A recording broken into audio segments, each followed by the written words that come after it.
Érase una vez un joven que quería ser escritor en un lugar de lluvia y silencio que había pasado una guerra civil. La novela policíaca fue su apuesta, pero las cosas no fueron como él pensaba. De 12 que escribió, solo publicó una, haciéndose llamar Romo P. Gírica. Dejó el género pensando que era poco serio, pero siguió escribiendo, y esa tenacidad tuvo su recompensa, incluso ganó premios muy importantes. Sin embargo, los editores le marginaron y a los 30 y tantos perdió la ilusión y dejó la pluma.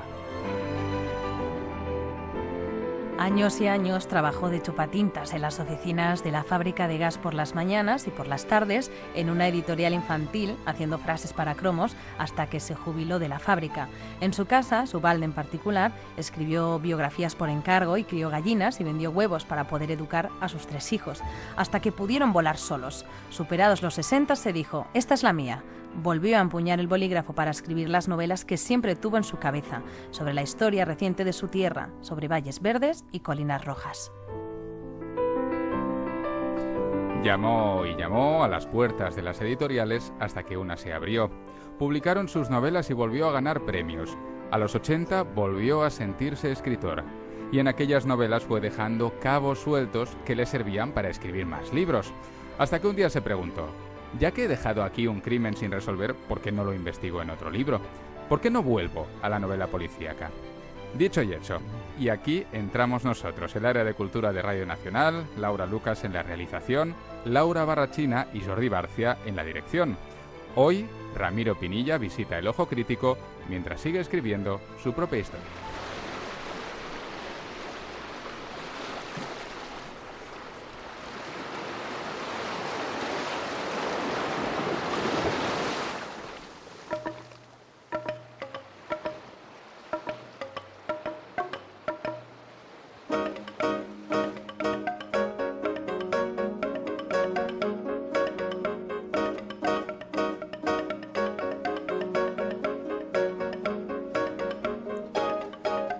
Ramiro Pinilla, buenas tardes. Buenas tardes. Buenas tardes. Y bienvenido al Ojo Crítico.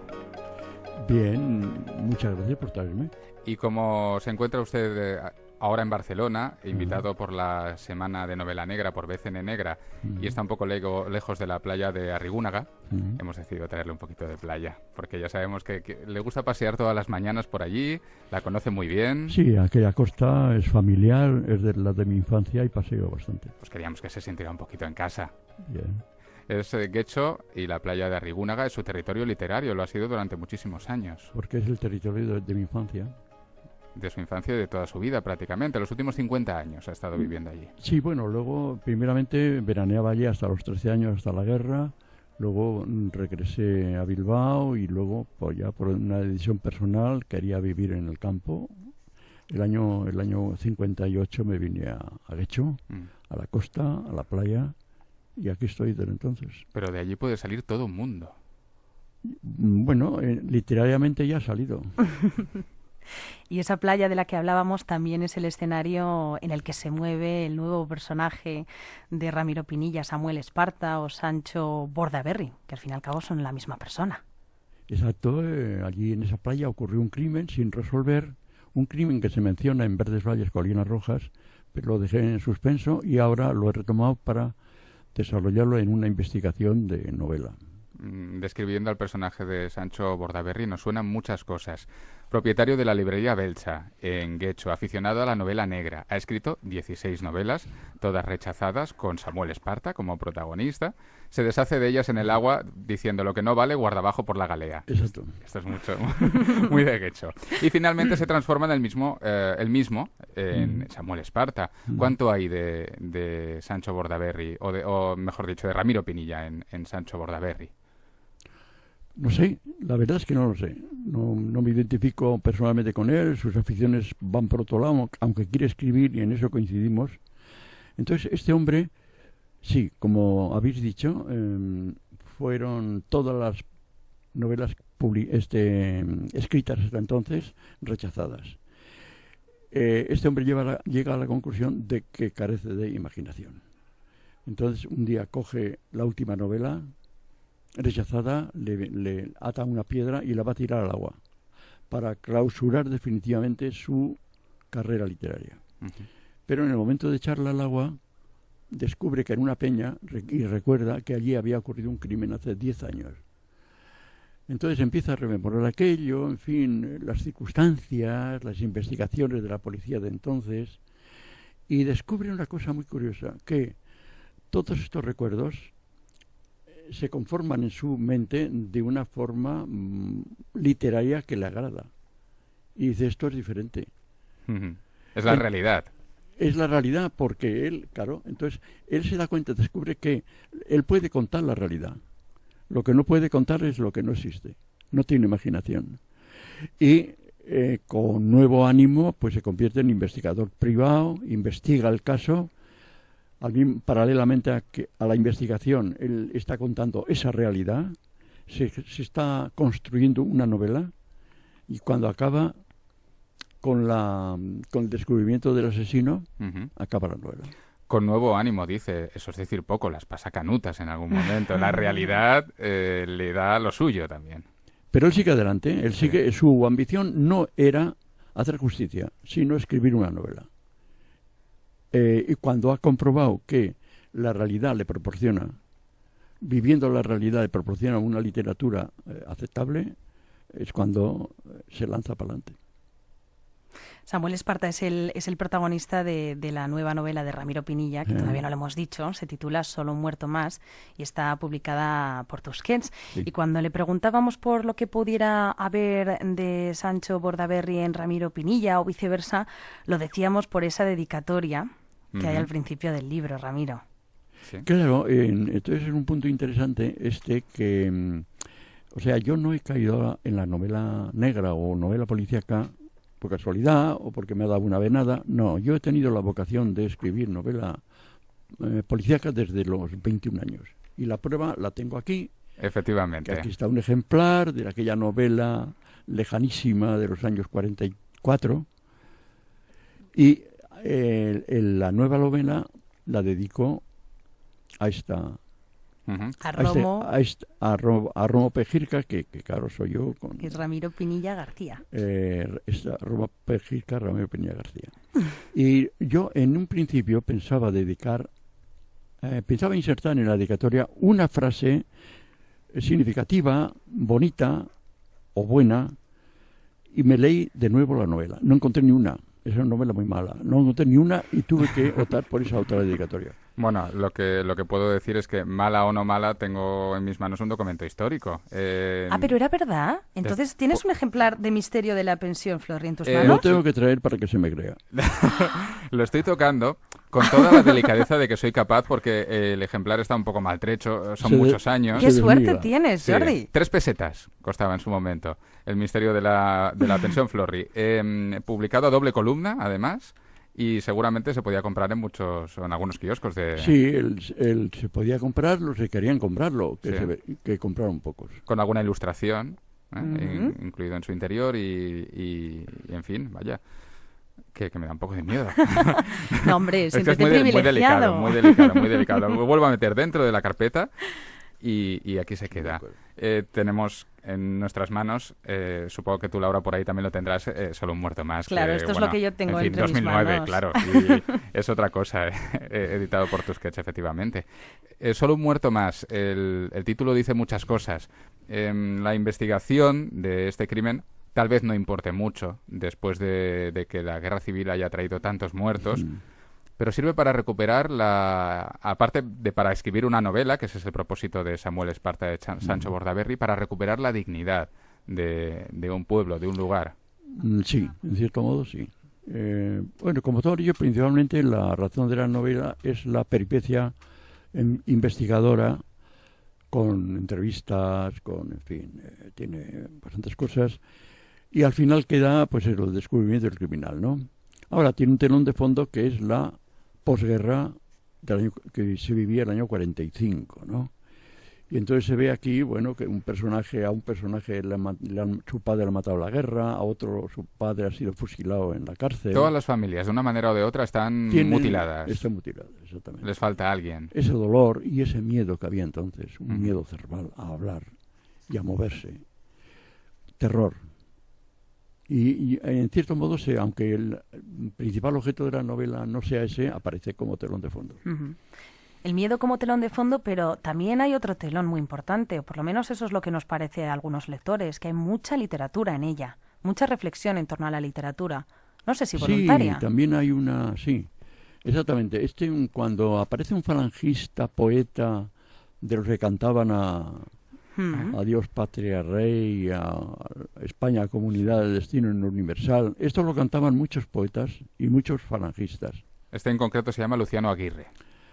Luciano Aguirre. Es el nombre del personaje. Exactamente. Y bueno, este hombre que en el fondo de su ánimo estaba pasarse a la narrativa. Cuando encuentra en Samuel Esparta a un tío que está escribiendo una novela, le dice, oye, dame la clave. Y este le dice, este no le hace caso, pero le dice, bueno, pues venga, emplea la realidad como yo. Yo estoy escribiendo la realidad que estoy viviendo en la investigación. Haz tú lo mismo. Uh-huh. Entonces el otro intenta hacer lo mismo, pero su prosa es totalmente ridícula y politizada. Y no puede, dice, es que no puedo evadirme de las flechas, de la patria, de todo, ¿no? Lo tienes tan arraigado. Bueno, hay un motivo irónico, ¿no? Uh-huh. Creo. Uh-huh. ¿Sabe en lo que he pensado, lo que me ha venido a la mente muy vivamente también mientras leía la novela? En el Quijote. Sancho Bordaberry tiene el nombre de Sancho Panza, es la comparación quizá más evidente, pero es una persona que pierde la realidad leyendo novelas de caballerías, en este caso Sí. novelas policíacas. En un momento dado, si queremos verlo así, tiene un escudero que es Luciano Aguirre, que le sigue a todas partes, Que es sería este ese falangista. falangista. Incluso si queremos imaginar a una Dulcinea en Coldovique, que es su ayudante Sí. de librería. Bueno, es dilatar un poco la cosa, pero yo en principio sí, ese germen yo lo he colocado, pero vamos, no sabía que se podía desarrollar como tú lo haces ahora, ¿no? Mm. Y Sí, yo- tiene algo, sí, sí. Eso sí, y sobre todo tiene un contraste entre lo que para un escritor narrativo significa la poesía. Un escritor narrativo como yo entiende que un poeta no puede hacer una narración. ¿Por qué? Porque el narrador juega con personajes en los que se desdobla. Ujú. Y el poeta nunca se desdobla. No sabe. No puede dejar de ser el mismo. No puede dejar de ser el mismo. Entonces hay una diatriba, que me perdonen los poetas, pero Creo que le perdonarán. Vamos a pensar que sí, ¿verdad, Laura? Sí, seguro. Uno de los elementos de la novela negra así más básico, ¿no? Serían los malos, si me permite la expresión, y en este libro, pues esos malos serían los falangistas, ¿no? Un elemento del miedo que, como decíamos antes, interesa reflejar en esta novela, ese miedo de esa época de la posguerra. Un miedo. sí. Perdone. Los falangistas no tienen un gran papel en esta novela. En novelas todo se resuelve. El muerto ha sido un habitante del pueblo. Pista número 1. El asesino es otro habitante del pueblo. Pista Es decir, número 2. todos, y el investigador es un habitante del pueblo. Ujú. Es decir, los falangistas son marginales. Es decir, creo que no hay poca política en este. Puede haber denuncia Ujú. franquista, vean. Pero fundamentalmente es la investigación. Los pasos que da Samuel Esparta por interrogar a unos y a otros, por seguir pistas, por calcular, elucubrar en compañía de su Coldovique, que es la empleada de su librería. Y eso es fundamentalmente la novela, es eso. Es la investigación policíaca de este señor. Sin embargo, yo cuando hablaba del miedo era porque en algún momento de la novela se retoma ese personaje del maestro de Don Manuel, un personaje que ya había aparecido en anteriores novelas, que dice una frase que a mí me ha llamado mucho la atención, salta a la vista cuando se lee, y es la que le dice Don Manuel a Samuel, le dice, los que matan no pueden ser vascos. Y entonces uno piensa en ese miedo de entonces y en el miedo de ahora. Bueno, vamos a ver, esta frase no es ni de Samuel Esparta ni mía. Esa frase es histórica. Uh-huh. El eslendakari que estuvo exiliado en Francia hasta que pudo regresar, de nombre Leizaola, Ujú. cuando regresó y le dijeron que se mataba, que ETA, una organización vasca, mataba, él dijo que era imposible, que no serían vascos, porque es textual, los vascos no somos de matar. El pobre hombre creía eso. De modo que me ha venido muy bien para incluirla pues, en boca de don Manuel, que también es otro nacionalista, con una gran fe en el pueblo vasco y eso, ¿no? Y no puede. Y le pide a Samuel sí. que tenga cuidado, o sea, que no vaya, aunque sea por error, a culpar a un vasco del crimen aquel que está investigando. Y resulta que sí, verdaderamente el asesino es un vasco, como ahora ocurre tantas veces, ¿no? Desde luego. Sí, sí. Solo un muerto más es uno de los elementos efectivamente que se reflejan. El hecho de que se trate de una investigación policíaca, pues también retrotrae a la necesidad de memoria, ¿no? De que un hecho no quede inconcluso, no quede sí. cerrado en falso, ¿no? Eso lo estamos viviendo hoy en día también. Y ¿existe la posibilidad de que haya también mucha parte de nuestra historia que quede cerrada en falso, Ramiro? Se ha intentado. La posguerra franquista, 40 años, se ha intentado cerrarla en falso. Y de hecho se cerró. Ahora hay voluntades de que esa memoria se recupere para noticia de las nuevas generaciones, las jóvenes, que no lo saben, quizá, no sé si tú lo sabes, ¿no? Esto lo repite usted muy a menudo. Sí, lo repito, porque es que hay que repetirlo. Porque las nuevas generaciones no... Es que el largo silencio del franquismo y luego, a partir de la transición, que hubo un pacto, no se habló de esto. Y esto existe. De modo que, cuando una parte de España, bueno, la derecha, pues dice, mejor pasar página. No renovemos aquello. Olvidémoslo. Olvidémoslo, que es mejor para España y tal. Y nosotros, los que queremos remover la memoria histórica, decimos, sí, señor, pasemos página, pero después de leerla. Buena frase. No es mía, ¿eh?